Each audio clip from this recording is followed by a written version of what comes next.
কবিতাৰ শিৰোনাম বেলি দুবাৰ পৰত। কবি শিখা ভূঞা হাজৰিকা, আবৃত্তিত নিমিষা শইকীয়া। বেলি দুবাৰ পৰত কৃষ্ণচূড়াৰ তললৈ উভতি চাওঁ। জানোচা তুমি আহিছা, কত হেঁপাহবোৰ নেওচি অশ্ৰুসিক্ত নয়নেৰে জীৱনৰ বাট বোলাও।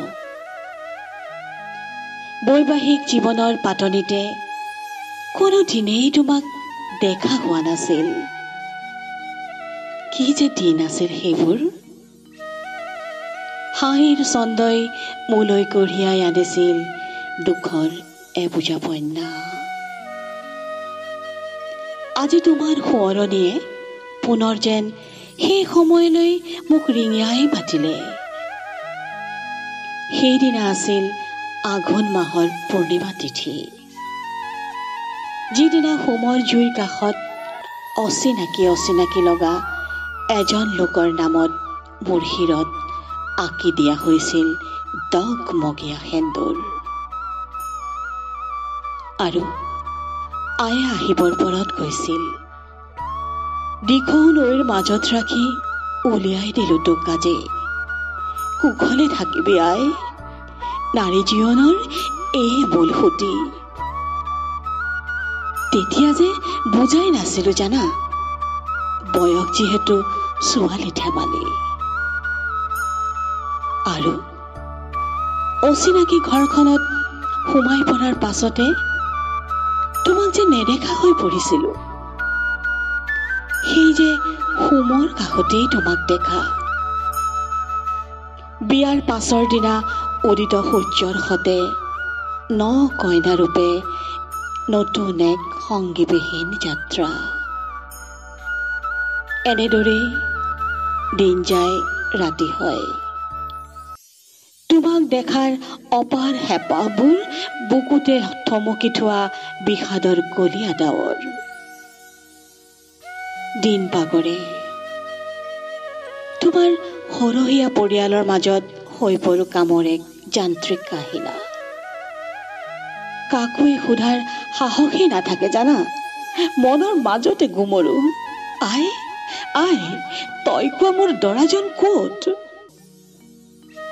এদিন হঠাৎ পিয়নজনে আহি চোতালত টিলিঙা বজাই কি ক'লে জানা, মোৰ নামত বোলে চিঠি আহিছে বহু দূৰণিৰ পৰা। সৰগখন যে ভাগি পৰিছিল মোৰ। খিৰিকীৰ ফাকেৰে দীঘলকৈ উৰণি তলৰে চাই কি দেখিলো জানা, সকলোবোৰ বহি আছে আৰু মোৰ নামত অহা চিঠিখন বাইদেৱে চিঞৰি চিঞৰি পঢ়ি আছে। মৰমৰ মিনতী, তুমি কেনে আছা? মোৰ ভালেই। প্ৰথমেই মোক খেমিবা। তোমাৰ মোৰ যুগ্ম জীৱনৰ পাতনিৰ দিনাই মই গুচি আহিবলগীয়া হ'ল দেশৰ বাবে। এতিয়া মই সীমান্তৰ যুদ্ধত ব্যস্ত। তেতিয়া যে তোমাক একো কোৱাই নহল। তুমি ভালে থাকা। ফাগুন মাহৰ কোনোবা এটা দিনতেই মই গৈ আছো।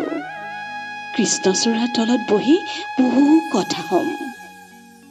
ইঠিত তোমাৰ স্বামী। পলকতে হিয়াখন উন্দলি আহিছিল জানা। তোমাৰ হাতৰ আখৰ কেইটা চাবলৈ হিয়াখনে মোৰ হাহাকাৰ কৰিছিল। কিন্তু এক হুমুনিয়াহত সেই আশা মোৰ বুকুতেই ৰল। সেইবাবে আজিও উভতি চাওঁ কৃষ্ণচূড়াৰ তললৈ, তুমি অহাৰ বাটলৈ।